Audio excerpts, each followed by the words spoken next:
안녕하세요. 명지대학교 전자공학과 홍상진 교수입니다.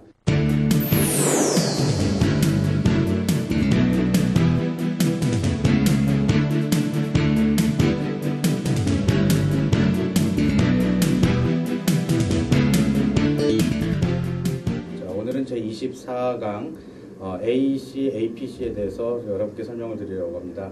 AEC, APC는 기본적인 반도체 공정교육보다는 한 차원 더 넘어서서 최근 반도체 공정에서 이슈가 되는 내용들을 중심으로 모니터링과 그 다음에 프로세스 옵티마이제이션 또한 프로세스 진단에 대해서 대한 얘기를 여러분과 함께 1시간 동안 나누려고 합니다.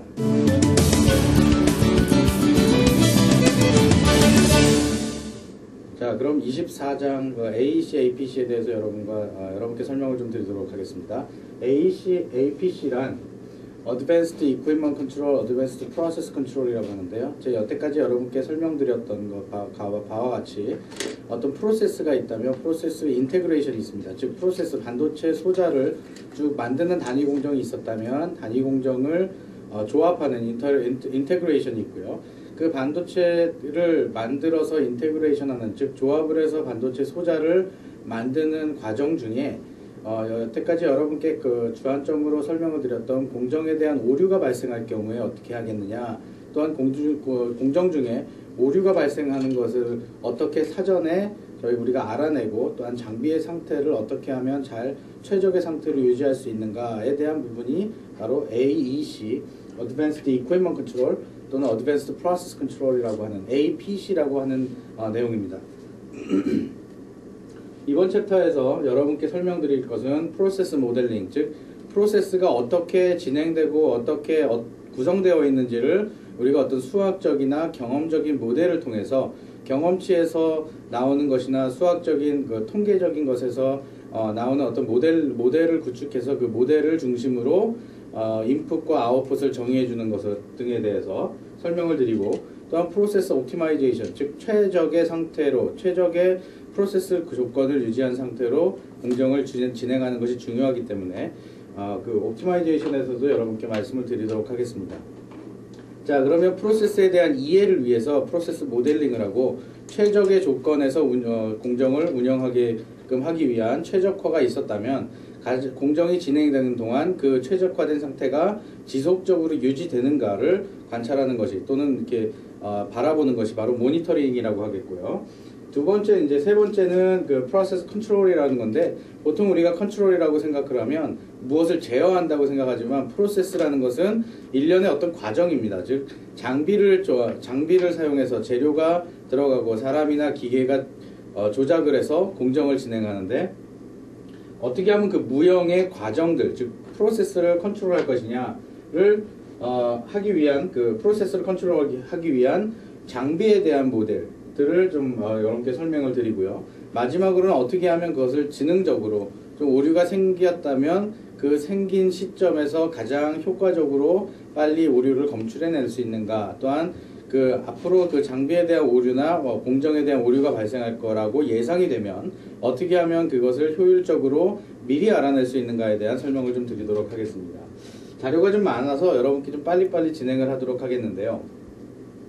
자, 프로세스 컨트롤이라는 것은 이런 개념을 갖고 있습니다. 즉 프로세스 모델링과 장비에 대한, 툴에 대한 모델링이라는 개념이 필요하죠. 우리가 모델이 필요한 것은 직접 어떤 것을 수행하지 못하기 때문에 그 모델을 비추어서 우리가 좀 더 이해를 하죠.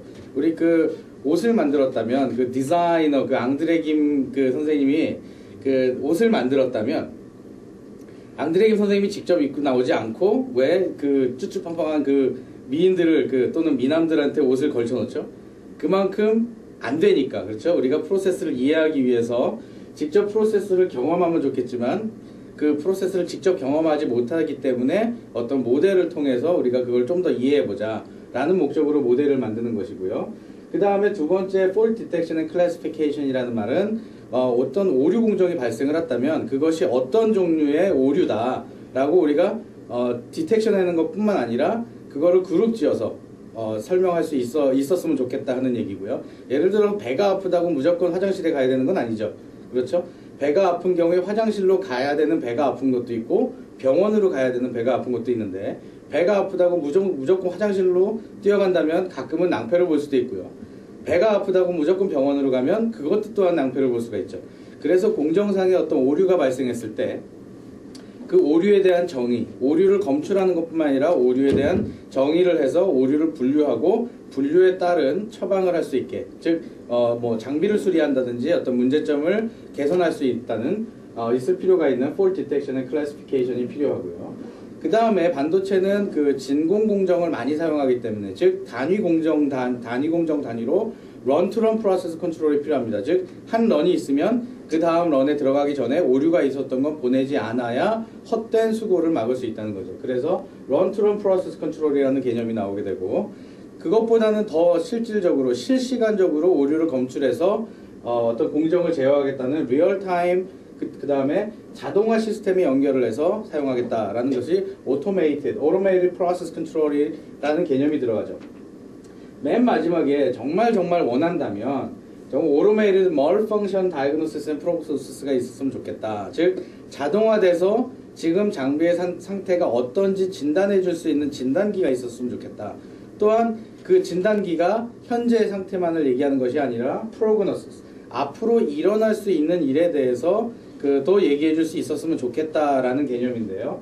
자, 그림에서 보시듯이 어떤 웨이퍼가 하나의 장비로 들어옵니다. 즉 이 전체가 하나의 장비라고 얘기를 하면 가장 아이디어라기는 장비에 어떤 런-투-런 컨트롤러가 있어서 이전에 런이 어떻게 진행됐다는 정보를 가지고 와서 이번 런에 어떻게 적용을 해야 되겠다. 예를 들어서 포토리소그래피에서 패터닝이 좀 좁게 패턴이 형성됐다라는 정보가 있었다면 이어지는 엣지런에 와서 그 포토리소그래피에서 잘못된 공정을 조금 더 보완할 수 있게끔 오버 엣치를 해줄 수 있는 과정을 포함시킬 수 있으면 좋겠다라는 의미로 run to run process control 또는 run to run controller라는 개념이 있고요. 그 run to run control 뿐만 아니라 실시간적으로 장비의 상태를 진단해 줄 수 있는 real time equipment controller가 있었으면 좋겠고요. 실제 안에 프로세스 체인버 안에 장비의 상태를 얘기해주는 equipment state 또는 프로세스의 상태를 얘기해주는 process state 또는 웨이퍼의 상태, 지금 엣치가 얼마만큼 진행됐다라는 것을 얘기해줄 수 있는 웨이퍼 스테이트를 얘기해줄 수 있는 in-situ 센서, 즉 실시간으로 얘기해줄 수 있는 센서가 인테그레이션 돼서 장비에 포함이 돼서 인테그레이티드 메트롤로지를 통해서 리얼타임 프로세스 컨트롤이나 리얼타임 이퀴프먼트 컨트롤 또는 런-투-런 컨트롤러에 정보를 주고 실제 자동화로 폴트를 디텍션할 수 있는 그런 시스템이 같이 묻어 있다면 우리가 반도체 공정을 해서 실수로 인한 손실을 최소화시킬 수 있다라고 지금 말씀을 드리고요. 전통적으로 이 녹색 그림으로 나와 있는 녹색 색깔로 나와 있는 화면을 보시면, 즉 화살표를 보시면 기존에 전통적으로 우리가 프로세스 컨트롤을 했던 Statistical Process Control, 즉 SPC라는 것이 그대로 적용되어 있으면서 실시간에서 센서를 사용해서 우리가 공정을 제어하겠다라고 하는 APC라는 것의 개념이 들어가 있는 것이 바로 이번 챕터에서 여러분께 설명을 드릴 겁니다.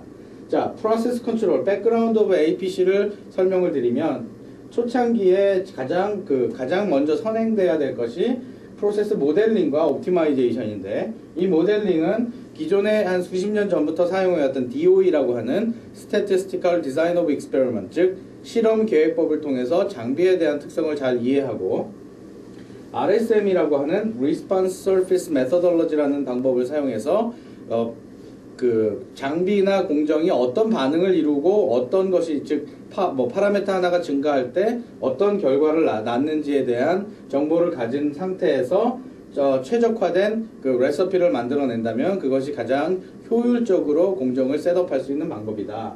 두 번째, 공정이 그렇게 효율적으로 셋업이 되어 있다면 지속적으로 그 공정이 수행되고 있는지, 공정이 지속적으로 잘 수행되고 있는지를 모니터링하는 어떤 툴 모니터링이나 프로세스 모니터링이 필요하다. 그것이 바로 프로세스 모니터링이라는 Statistical Process Monitoring이라고 하는 SPM 단계에 있고요. 만약에 그것이 현실적으로 가능하다면 인라인도 좋고 온라인도 좋지만 더 아이디어라기는 인시투, 어떤 시츄에이션이 벌어지고 있는 그 상황에서 공정을 모니터링하는 것이 조금 더 바람직한 것이고요. 만약에 우리가 장비의 건강 또는 라인의 건강을 모니터링할 수 있다면, 즉 health of the tool 또는 health of the process 또는 health of the line을 모니터링할 수 있다면 잘못된 점을 더 효율적으로 잘 적시에 디텍션 해낼 수 있지 않을까. 그렇다면 우리가 프로세스 컨트롤이라는 그 장비를 제어하면서 프로세스 컨트롤을 하겠다라는 얘기는 어떤 데이터베이스를 통해서 또한 모델을 통해서 그 경험치들을 공정에 계속 지속적으로 반영시켜주면서 우리가 점진적으로 공정을 개선해나고 점진적으로 공정을 잘 모니터링할 수 있겠다. 그것이 바로 SPC라고 하는, 우리가 잘 알고 있는 SPC라고 하는 부분과 피드백 컨트롤 또는 피드 포워드 컨트롤, 즉 한 공정이 수행된 다음에 다음 들어올 공정에 영향을 주는 것이 바로 피드백 컨트롤이고요. 한 공정이 수행된 다음에 아까 말씀드렸듯이 포토리서그래피가 잘못됐을 때 그 다음 공정인 엣지론에서 보상을 해줄 수 있는 것이 바로 피드 포워드 컨트롤입니다. 현재 과거에 이런 것들이 연구나 어떤 논문 형태로만 나와 있지만, 현재 지금 국내 모 기업에서는 이런 것들이 다 자동화 시스템에 연결돼서 일정 부분 굉장히 많이 발전이 돼 있고 실제 임플리멘테이션이 돼서 오퍼레이션을 하고 있는 그런 정보들입니다. 자, 마지막으로 제가 소개해드리고 싶은 것은 APC, AEC라는 부분인데요. 이 부분에서 Run to Run Control이라는 부분과 Run by Run Control이라는 것이 나오는데, 두 용어는 사실 동일하고요. 어떤 학파라고 좀 어색하긴 하지만, MIT에서 최초로 이 용어를 사용했느냐, 아니면 버클리에서 최초로 용어를 사용했느냐, 또는 조지아텍에서 사용하는 용어냐에 따라서 방금 말씀드린 그 대학들은 미국에서 이 분야에 대해서 선진 연구를 수행했던 그 대학들이고요. 어떤 대학에서 연구를 수행했느냐, 어떤 수행의 결과가 에 따라서 run to run이나 run by run이라는 용어를 만들어내게 된 것이고요. 맨 마지막으로 제가 다루고 싶은 얘기가 바로 프로세스 다이그노시스와 프로세스 프로그노시스입니다. 즉 진단이라는 개념인데요. 어떤 사람이든 지금 나의 몸 상태가 어제와 다르다, 즉 뭔가 이상이 있다, 이상한 평소에 느끼지 못한 피곤함을 느낀다라고 하는 것이 바로 fault detection이라고 하는 개념이면, 경험치에 의해서 제가 재채기를 자꾸 하고 콧물이 나온다 라고 하면 분명히 이것이 감기일 것이다 라고 예상을 할 수 있습니다. 그것이 바로 fault classification이라고 얘기를 한다면, 다이그노시스, 진단이라는 것은 어떤 의사에게 찾아가서 내 몸 상태가 어떻습니까? 라는 얘기를 듣고 의사 선생님께서 지금 감기에 걸렸습니다 라고 얘기하는 것이 바로 진단이라는 의미고요. 프로그노시스라는 것은 이런 의미입니다. 감기에 걸린 것 같은데 지금 이 상태로 더 간다면 앞으로 일주일 후에 몸살까지 더 생길 것 같습니다 라고 하는, 일어나지 않은 일들에 대해서까지 어느 정도 예견을 해줄 수 있는 것이 바로 프로그노시스입니다. 우리가 장비 차원에서 또는 공정 차원에서 현재 어떤 상태다라고 얘기해주는 그 자체가 굉장히 어려운 얘기죠. 왜냐하면 너무나 많은 복잡한 파라미터들을 가지고 있으니까. 그러나 우리는 경험치에서, 즉 사람의 몸처럼 복잡한 시스템이 없는데 사람의 몸이라는 것을 의사 선생님께서 진단한다는 그런 개념의 의학이라는 게 굉장히 많은 오랫동안 발전되어 온 근거를 삼으면, 우리도 장비에 대해서 진단하고 또한 예견할 수 있다는 그런 가능성이 있다는 점을 여러분께 설명드리면서 몇 가지 설명을 더 자세하게 좀 설명을 드리겠습니다. 자, 프로세스 모델이 왜 필요하느냐? 프로세스 모델은 아주 기본적으로 공정을 이해하는 데 도움을 주고요. 즉, basic understand of the process, 프로세스에 대한 기본적인 이해를 주고요. identification of significant input variables, 우리 반도체 공정에서 사용하는 인풋 변수가 굉장히 많습니다. 예를 들어서 플라즈마 공정이라고 하면 파워, 가스, 압력 등등의 굉장히 많은 다양한 변수들이 있는데, 그 변수 중에 프로세스 아웃풋 퀄리티, 즉 웨이퍼상에서 미치는 영향에 대한 가장 영향을 많이 주는 인자를 우리가 선별해낼 수 있다라는 장점이 있고요. 그 다음에 futuristic direction to improve process, 어떤 프로세스의 개선이 필요하다고 했을 때, 예를 들어서 파워를 조금 더 올려야 되겠다, 또는 가스 양을 줄여야 되겠다, 압력을 좀 조절해야 되겠다라는 어떤 디렉션을 줄 수 있는 게 있기 때문에 프로세스의 어떤 모델이라는 것이 중요합니다. 그 프로세스 모델링을 하기 위한 방법이 과거에 전통적으로 어떤 통계적인 기법, 즉 DOE라는 방법을 사용해서 많이 했고요. DOE라는 것은 뒤에도 간단하게 설명을 좀 드리겠지만 굉장히 유익한 방법입니다. 통계적으로 사용되는 방법이고요. 어떤 메인 이펙트, 즉 주 효과와 어떤 인터랙션, 즉 A라는 파라미터와 B라는 파라미터가 동시에 작용했을 때 어떻게 되느냐. 즉 우리가 보통 시스템을 이해하기 위해서 압력이라는 것을 쭉 다른 변수는 다 고정해두고 압력만 변화를 시키든지 또는 다른 변수는 다 고정해놓고 파워만 변화를 시키는데 DOE라는 것은 압력과 파워를 동시에 또는 그 이상의 변수들을 동시에 변화를 시킴으로써 얻을 수 있는 아웃풋들을 고려할 수가 있고요. 특히 통계에서 매우 유용하게 사용하는 아노바 해석이라든지 또는 회귀 모델링을 통해서 우리가 어떤 수치화할 수 있다는 장점이 있습니다. 또한 표면으로 어떤 그래프로 표현을 함으로써 그 Response Surface Methodology를 적용할 수 있고요.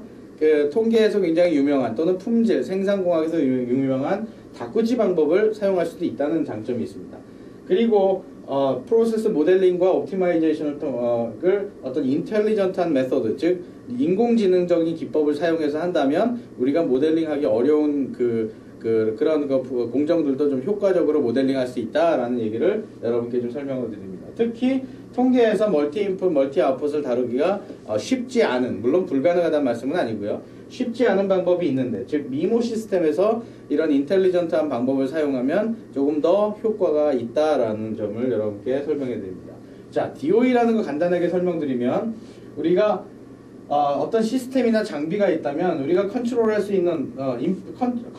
있는 어떤 팩터들이 있고요. 외부 변수들이 있고 컨트롤할 수 없는 내부 변수들이 있습니다. 즉 내부 변수들은 우리가 노이즈라고 가정을 한다고 해도 인풋과 아웃풋 단의 어떤 관계를 설명함으로써 우리가 인풋을 이렇게 했을 때 아웃풋이 이렇게 될 수 있다라는 것을 조금 짐작해낼 수 있는, 즉 y는 ax 플러스 b라는 수식을 통해서 우리가 모든 x에 대해서 실제 값을 구하는 것이 아니라 두 점 사이에 어떤 그 좌표를 알고 있으면 두 점을 지나는 직선의 방정식을 구할 수가 있고, 직선의 방정식을 구했다면 모든 x에 대해서, 즉 주어진 범위의 모든 x에 대해서 y에 대한 해를 얻을 수 있듯이 우리가 어떤 이런 DOE, 즉 실험계획법을 통해서 회귀 모델을 만든다면 우리가 직접 실험하지 않아도, 직접 경험하지 않아도 수식에 의해서 그 y에 대한 해를, 즉 뭐 H레이시라든지 기타 등등의 리스폰스를 우리가 알아낼 수 있다라는 그 장점이 있기 때문에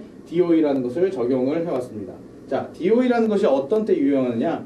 몇 가지 그 예를 들겠는데요. 요즘 우리나라 골프를 많이 하는데 골프할 때 타이거 우즈를 한번 요즘 뭐 타이거 우즈가 좀 말썽이 좀 있었는데, 타이거 우즈라고 여러분들이 생각을 하시면 자, 몇 가지 변수가 있습니다. 자, 드라이버를 큰 사이즈를 쓸 거냐 작은 사이즈를 쓸 거냐. 물론 드라이버가 크면 클수록 더 멀리 나간다는 그런 개념은 있지만 그 선택의 폭이 있습니다. 두 가지의 선택의 폭이 있는데 그냥 오버 사이즈를 쓸 거냐, 즉 큰 사이즈를 쓸 거냐, 레귤러 사이즈를 쓸 것이냐, 또는 볼을 2피스짜리냐 3피스짜리를 쓸 거냐, 볼이 어떤 볼이냐, 또는 골프 클럽을 뭐 매거나 끌고 다닐 것이냐, 아니면 그 카트라고 하는 그 골프 차에다가 실어놓고 나는 걷기만 할 것이냐, 또는 물을 마시면서 골프를 칠 것이냐, 아니면 맥주를 마시면서 골프를 칠 것이냐, 아침에 칠 것이냐 오후에 칠 것이냐에 대한 여러 가지 선택들이 나옵니다. 그럴 때 이러한 것들에 대한, 예를 들어서 5가지 변수들에 대한 조합을 하려면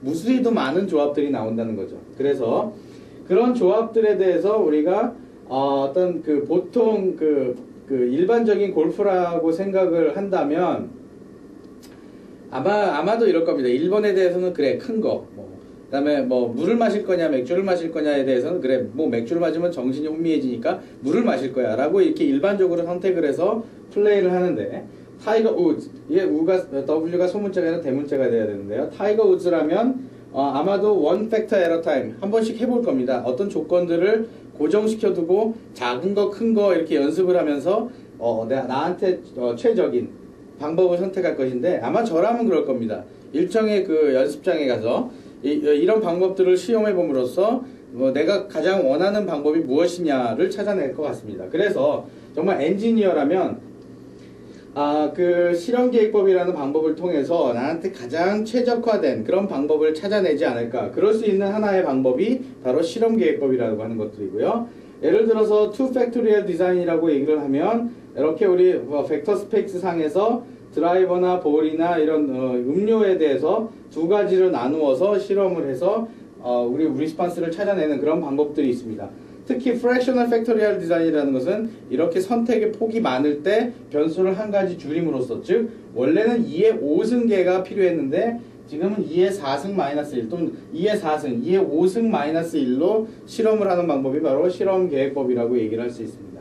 자, 이런 방법들을 통해서 실제 어떤 연구들이 수행되고 구체적으로 어떤 예에 적용됐는지를 프로세스 모델링 차원에서 설명을 좀 드리면, 리액티브 아이온 애칭, 애치 모델을 통해서 예를 하나 들어보면, 기존의 과거에는 애치를 굉장히 실험적으로, 임페리카라는 경험적으로 이렇게 이런 조건에서 이렇게 나왔고 저런 조건에서 저렇게 나왔으니까 이런 조건과 저런 조건일 때는 아마도 A라는 파라미터를 이렇게 하면 될 것이다 라는 순수한 경험적에서 우리 그 해를 구하고 또는 리스폰스를 찾고자 했었는데, 일정 시점이 지나서 통계적인 방법으로 이런 그 모델링을 시작했었습니다.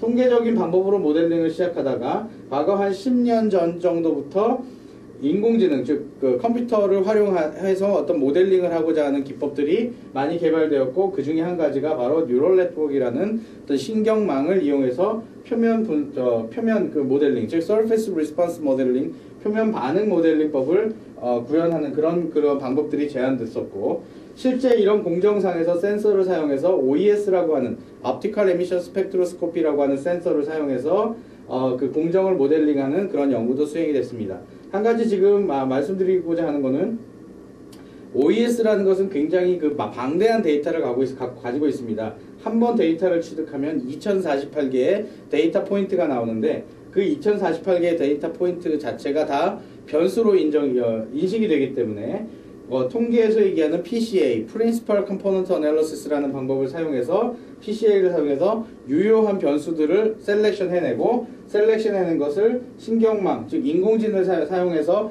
어떤 그 공정을 모델링한 그런 방법들이 제안이 됐었습니다.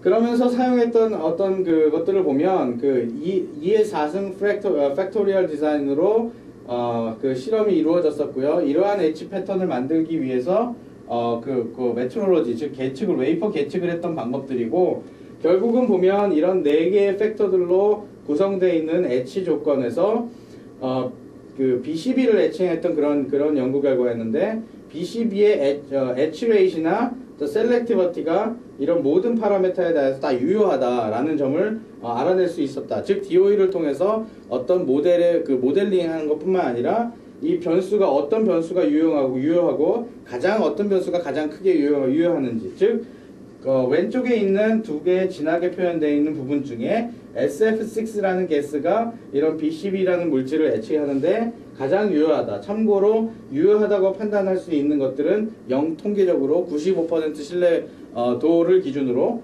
0.05 이하인 값들이 유효하다고 얘기를 합니다. 즉 BCB 애취 레이트 중에는 SF6가 가장 유효하고, 파워 부분이 그 다음 유효하고, 그 다음에는 압력이 유효하다라는 것을 알 수가 있고요. 셀렉티버티라고 하는 부분은 바로 SF6가 가장 유효하고, 마찬가지로 프레셔나 파워가 유효하고, 또한 그 산소가 유효하다라는 점이고요.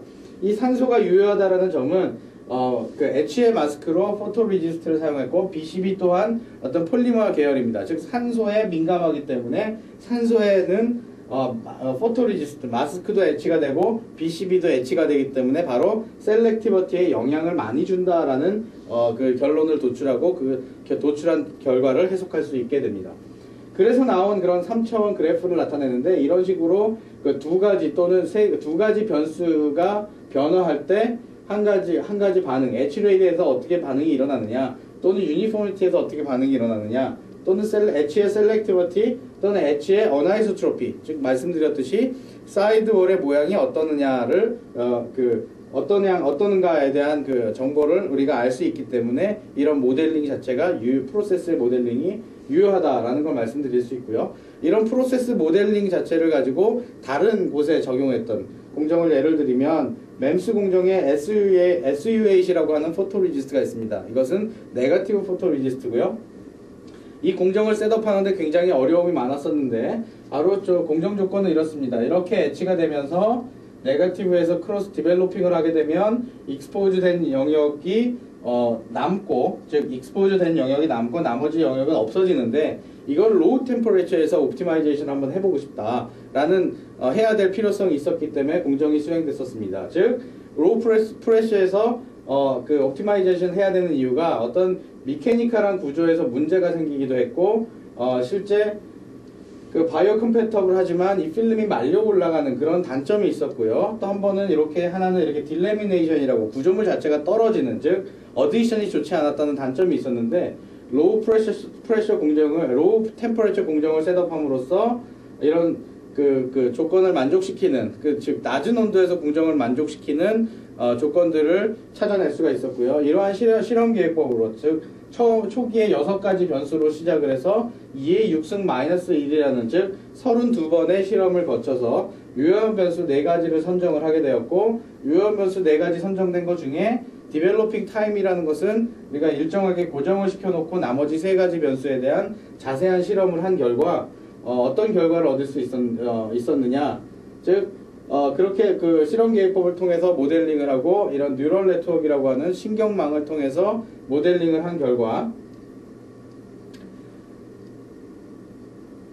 다음에서 나타나는 이렇게 굉장히 일반적으로 잘 나타나는 그런 모델을 얻을 수가 있었고요. 그럼으로써 우리가 찾아낼 수 있었던 이런 3차원 그래프를 가지고 해석을 할 수가 있었는데, 어떤 그 변수 중에 포스트 베이킹 타임과 포스트 베이킹 템퍼레처가 있었는데, 포스트 베이킹 템퍼레처가 75도 이상이 되면 딜레미네이션이 많이 발생하더라. 또는 마찬가지로 70도, 72, 3도 정도 이상이 되면 딜레미네이션이 많이 발생하더라 라는 것을 각각의 에너지 대역에서 알게 됐었고, 어떤 에너지에 따라서, 각각 모든 에너지에 따라서 공통적으로 온도가 어느 정도 온도가 이상되면 그 딜레미네이션이 발생하더라 라는 것을 알게 되었다는 그런 예로 설명을 드리고요. 한 가지 더 말씀드릴 수 있는 것은 에너지가 증가하면 증가할수록 온도가 더 딜레미네이션이 시작되는 온도가 더 낮아지더라. 이유는 바로 많은 에너지가 가했기 때문에 포토리소그래피에서 훨씬 더 디벨로핑에 영향을 미쳤더라.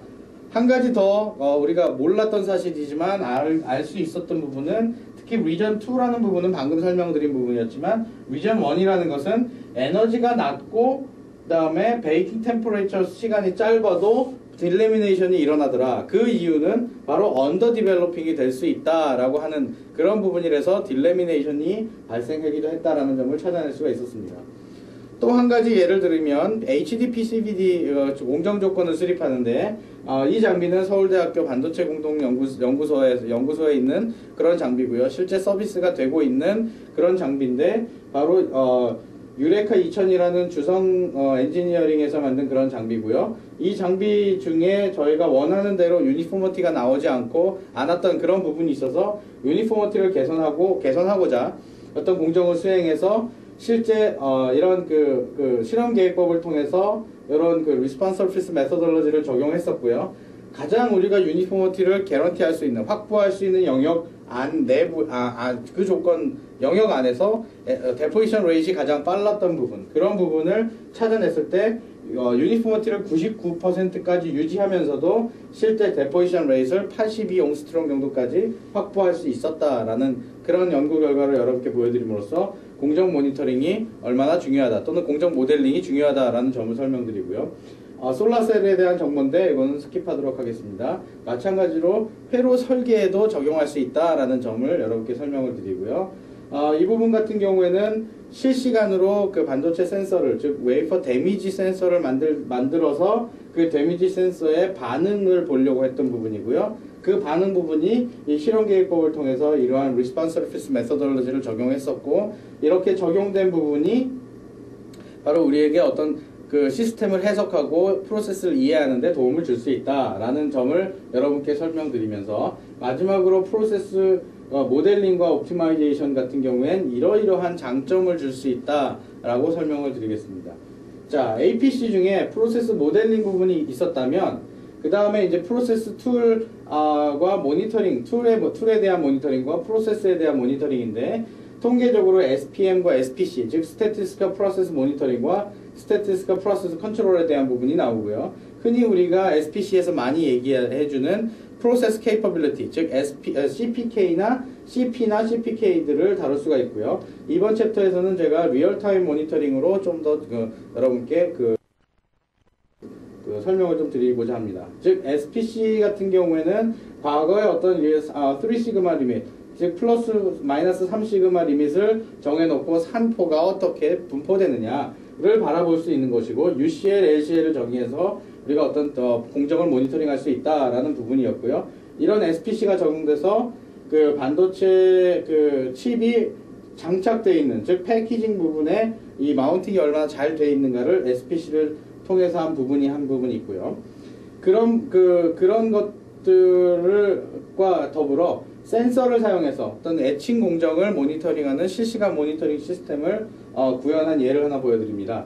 즉 화학 도금 공정인데 이런 애칭 시스템을 모니터링하기 위해서 어떤 그 센서를 사용하고 이런 컨트롤러를 통해서 실시간으로 데이터를 얻어줘서 모니터에 디스플레이하고 인터넷을 통해서 원격으로 제어할 수 있다라는 점을 여러분께 설명을 드리겠습니다. 자, 프로세스 모니터링과 프로세스 툴 모니터링 부분에 있어서 우리가 모니터링을 해야 되는 부분이 바로 이렇게 붉은색으로 그 사각형을 표현하는 부분인데요. 왼쪽에 시작하는 부분부터 오른쪽에 끝나는 부분까지가 간략화된 프로세스의 어떤 순서도라고 얘기하면 프로세스 모니터링이 필요한 부분이 굉장히 많이 나타나는 것을 볼 수 있습니다. 즉, frequent and thorough offline, inline, online process 모니터링이 필요한 부분이 바로 이 반도체 공정 중에 이렇게 존재하고 있고요. 실제 웨이퍼 상태를 모니터링한 부분은 데포지션이나 에피그로스 부분에 웨이퍼 상태가 모니터링이 필요하고, 엣치 상태에서 마찬가지로 웨이퍼 모니터링이 필요하고요. CMP 부분에서 웨이퍼 모니터링 또는 디퓨전 임플란트에서 또 모니터링, 리소그래피에서도 모니터링이 필요합니다. 자, 이런 부분 중에 장비에 대한 모니터링이 필요한 부분을 설명드리면 임플란트와 디퓨전, 드라이 엣치 거의 모든 공정에서 장비나 프로세스에 대한 모니터링이 필요하다는 거죠.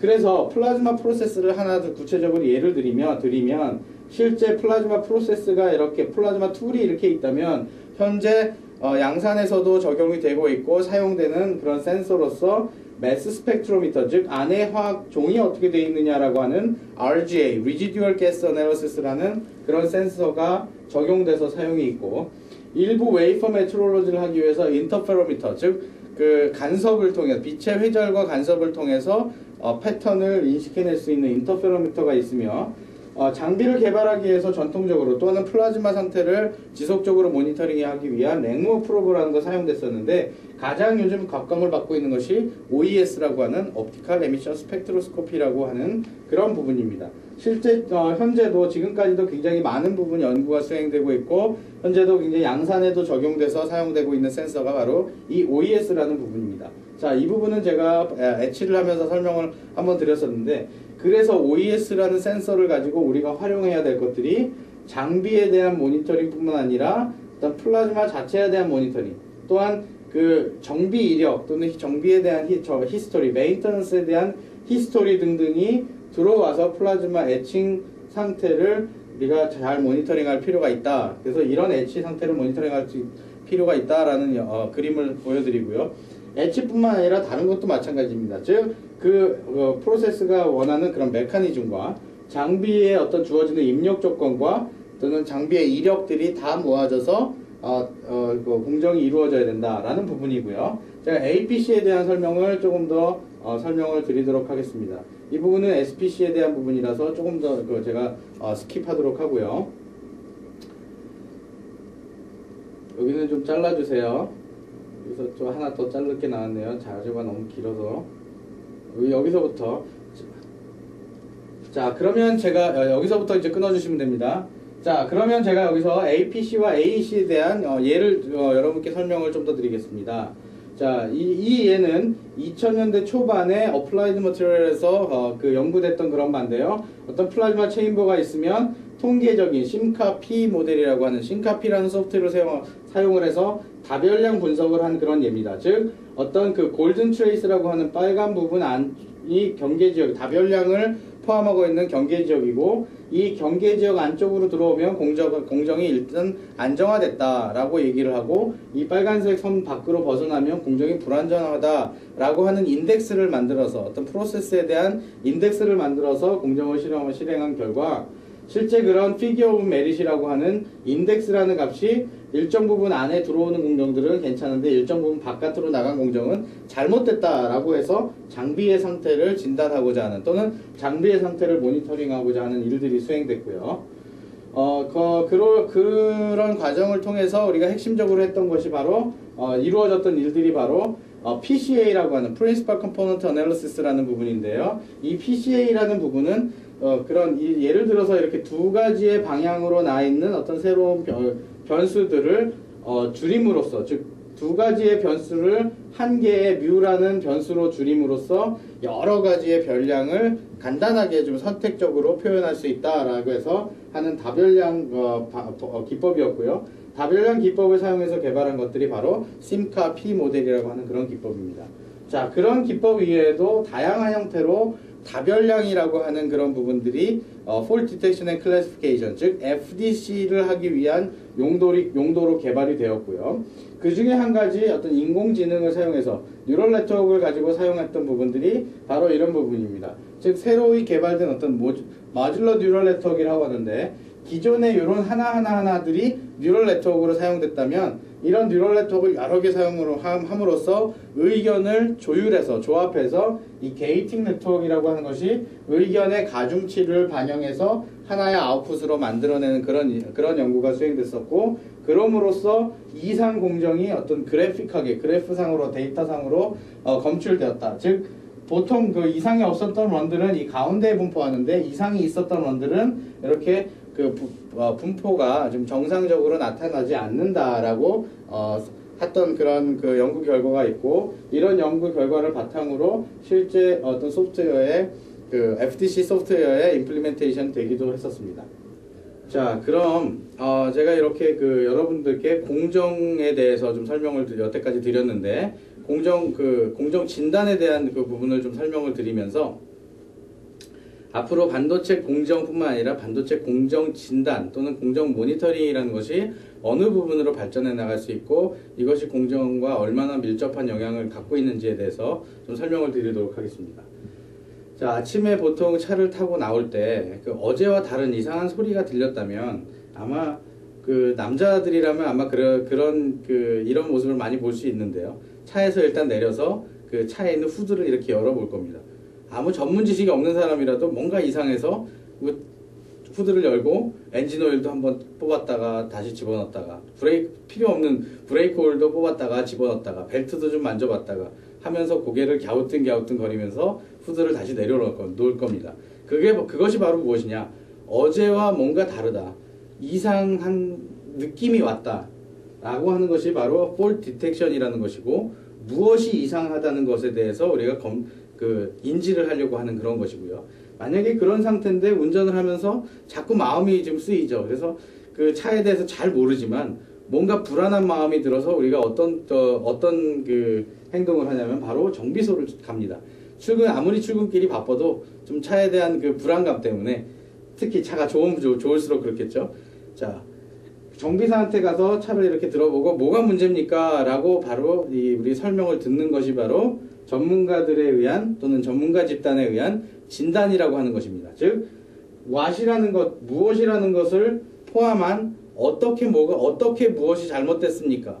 즉 오늘 아침에 시동을 걸었을 때 이상한 소리가 나고 지금까지도 그 소리가 멎질 않는데 이게 무엇입니까? 어떻게 하면 그것을 고칠 수 있습니까? 라는 것이 바로 어떤 다이그노시스라는 그런 개념이라면, 개념이라면 바로 이런 부분, 이런 파트가 문제가 있을 것입니다 라고, 즉 제너레이터가 브레이크 쪽에 문제가 있을 것입니다 라고 이렇게 얘기를 해주는 것이 바로 진단이라고 얘기하면, 진짜 좋은 그 엔지니어 또는 진짜 우리가 정말 되고 싶은 엔지니어는 차를 들어보니까 브레이크뿐만이 아니라 브레이크에 대한 어떤 부속물까지도 조만간 망가질 것 같은데 이왕 교체하는 김에 한 번에 다 교체를 합시다 라고 얘기해 주는 게 진짜 좋은 엔지니어입니다. 즉 일주일 정도 지나면 차를 정비를 다시 한번 해야 될 테니까 우리 다 같이 한 번에 정비를 합시다 라고 얘기하는 게 진짜 좋은 엔지니어라고 말씀을 드렸는데요. 흔히 사람들은 이런 정비사들을 보고 바가지를 씌우는 정비사라고 흔히 얘기를 합니다.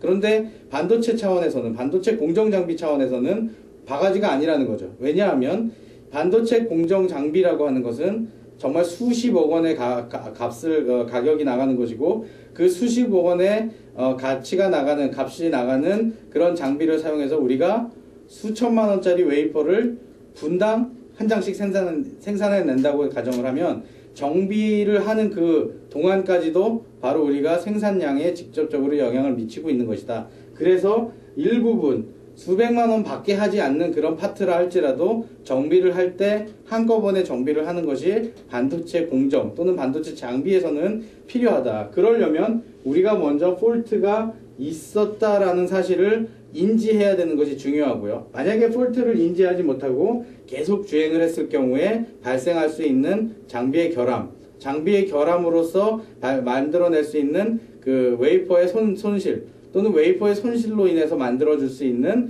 그 생산량을 따지면 어떤 폴트가 디텍션 되면 바로 정비를 할 수 있게끔 또는 그 폴트가 치명적인 폴트인지 치명적이지 않은 폴트인지를 구분해낼 수 있는 그런 폴트 디텍션이 필요하고요. 그 폴트 디텍션이 있었다라고 하면 그것이 정말 얼마만큼 유효한 폴트인지 또는 그것이 어느 것으로부터 야기됐는지에 대한 진단이 필요하고 정말 아이디얼하게는 이번에 어떤 이런 문제가 생겨서 정비를 할 때 인접한 그 어떤 PM 주기라고 하는데 즉 정비 주기 이내에 있는 것들이 오류가 있을 것 같은 확신이 있다면 그것까지도 한 번에 예견할 수 있는 그런 엔지니어 또는 그런 어떤 시스템이 있었으면 좋겠다 하는 것이고 그에 대한 연구가 이렇게 수행된 연구 결과를 이렇게 보여드립니다.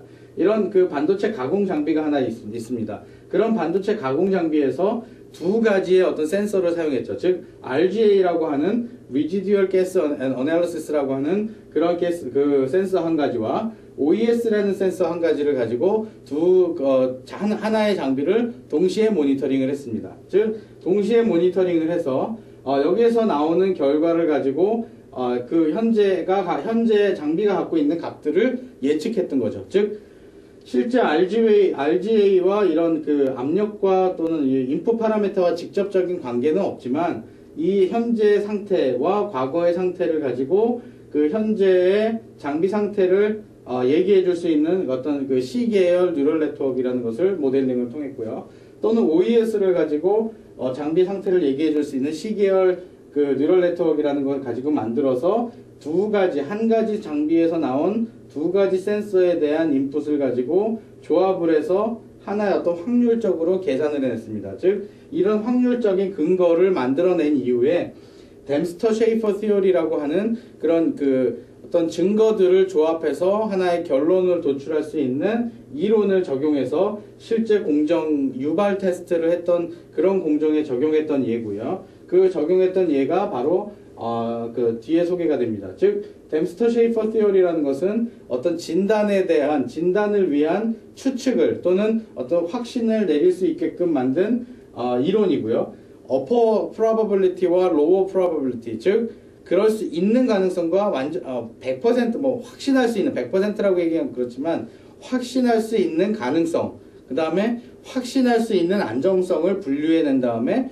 중간에 있는 불확실성에 대한 정보를 추출해내는 그런 방법 중에 하나입니다. 그래서 어떤 그 훈련을 통해서 어떤 이런 그 뉴럴 네트워크라는 모델링에 대한 트레이닝과 테스팅을 거쳐서 하나의 어떤 시스템을 개발해냈고요. 시스템을 개발한 결과가 바로 이렇게 나옵니다. 즉, 빌리프라고 하는 RF 파워가 잘못됐다라는 확신을 가지고 있는 런이 그림에서 보듯이 두 번째, 다섯 번째, 여섯 번째 런이었는데 그런 그 나머지 파라미터들에서는 오류가 있었을 것이다, 있었다라고 그 진단하지 않고 이 파라미터가 잘못됐다라고 진단을 해내는 그런 결과를 얻어낼 수 있었으며 그 결국 그 결국은 시스템이 어떤 잘못이 됐다라고 하는 그런 확신 가능성, 잘못되지 않았다라고 하는 가능성이 바로 나머지 런들에서는 거의 굉장히 큰 수를 가졌지만 그 잘못된 런에 대해서는 잘못되지 않았다라는 확신이 바로 이만큼 낮게 나타남으로써 이 런이 잘못됐었다라고 하는 것을 표현해주고 있고요. 또 다른 런도 마찬가지로 백큐um 시스템이 잘못되었다라고 하는 그런 점들이 명확하게 표현이 되어 있었고 가스 딜리버리 시스템, 첫 번째 가스 딜리버리 시스템이 잘못되었다라고 하는 점이 유사하게, 즉 4번에서는 민감하게 나오지 않았지만 5번에서는 매우 그 가능성 있게 발견이 되었고, 가스 딜리버리 시스템 2에서도 마찬가지로 꽤나 민감하게 반응이 되었다. 즉 이런 반도체 장비를 진단하고 하는 점까지는 아직 현실 가능한 그런 기술이다라는 점을 여러분께 예견을 드리면서 사실 이런 연구가 수행되면서 예견하는 연구에 대해서는 실패를 했었습니다. 그러나 예견하는 연구가 실패된 것은 그 예견한다는 것이 불가능한 것이 아니라 아직 거기까지 기술적인 수준이 미치지 못했다라는 점이고요. 현재 그 반도체 그 업체들에서 소자 업체에서 많은 부분 연구가 진행되고 있고 그런 개발이 진행되고 있습니다. 그런 연구 결과와 개발 결과를 바탕으로 현재의 상태를 얘기해주는 그런 일들은 굉장히 많이 진행되고 있고, 바라기는 수년 내에 일부 주요한 인자를 미치는 요소들에 대해서는 앞으로 예견할 수 있는, 즉 파트가 이렇게 손실되고 있습니다. 예를 들어서 뭐 아우터링이라고 하는 부분이 실리콘으로 되어 있는데 그런 그 아우터링들이 플라즈마에 노출돼서 이것이 깎여 나가고 있습니다라고 하는 것들을 어떤 인덱스 삼아서 모델링하는 그런 일들이 현재 개발이 되고 있고 일부 굉장히 좋은 결과들을 만들어내고 있습니다. 그런 그 시점에서 향후 앞으로 이어질 수 있는 일들을 생각해 보면 분명히 예견이라는 부분도 크리티컬한 부분에는 가능할 것이다. 그래서 이 부분은 아까 여러분들께 설명을 드렸던 부분이고요. 그래서 마지막으로 제가 여러분께 끝맺음으로 설명을 드릴 말씀은 이렇습니다. 현재 반도체 시장은 꾸준히 발전하고 있습니다. 더 작고 더 빠르고 더 값싼 제품을 만들어내고자 진화하고 있고, 과거에 통계적으로 공정을 제어했던 SPC라는 것들이 현대에는 센서를 사용해서 또한 장비에서 올라오는 데이터들, 장비에서 취득되는 데이터들을 가지고 FDC뿐만 아니라 APC를 통해서 웨이퍼 투 웨이퍼 또는 웨이퍼 바이 웨이퍼 컨트롤이 진행되고 있고요. 많은 부분 굉장히 성공적으로 이루어지고 있는 부분이 FDC라고 하는 부분인데, Fault Detection and Classification, 무엇인가 지금 공정이 잘못되어 있다라고 하는 경험치들이 굉장히 많아졌고, 그것들이 경험에 의해서 또는 어떤 데이터의 해석에 의해서 이런 부분이 잘못됐고 이 부분은 어떤 그 원인에서 야기되었다라고 하는 부분들이 일부 많이 지금 양산 환경에, 즉 대량 생산 환경에 적용이 되고 있으면서 앞으로 차세대에는 멀펑션 다이그노시스, 즉 장비가 잘못돼서 오류 공정을 만들어내고 있다라고 하는 부분들을 장비 측면에서 우리가 바라볼 수 있는 기술들이 더 많이 개발될 것이고요. 바라기는 더 빠른 시간 안에 향후 3년 또는 5년 이내에 이런 프로그노시스 시스템이라는 것이 개발되어서 결국엔 APC라는 것들이 바로 요 세 가지를 만족할 수 있다. Maintaining Consistent Manufacturing Process, 즉 아주 일정하게 동일한 공정을 계속 수행하는 데 도움이 되고, R, Reducing Equipment Downtime, 즉 장비가 고장남으로써 생산을 해내지 못하는 경우가 줄어들고, 맨 마지막으로 I라고 하는 것은 Improving Process Yield, 즉 장비의 생산성을 향상시키는, 좀 장비의 생산성을 향상시켜서 소자를 만들어내는데, 반도체 소자를 생산해내는 생산성을 향상시킬 수 있다라는 점이라서 여러분께서 마지막으로 MRI를 기억해 주시면 좋지 않을까라는 말씀으로 제가 여태까지 진행했던 24번의 반도체 공정이라는 그 주제로 여러분께 강의를 했습니다. 자, 이상으로서 24번의 강의를 마치도록 하겠습니다. 여러분이 이 강의를 통해서 조금이나마 반도체 공정, 어려운 내용이지만 반도체 공정에 대해서 조금 더 익숙해지셨으면 좋겠고요. 현재 반도체가 산업이 대한민국에서에 기여하는 바와 여러분들이 앞으로 반도체 공정을 학습하심으로써 여러분들 미래에 더 한층 도움이 되었으면 하는 바람으로 이상 마치도록 하겠습니다. 감사합니다.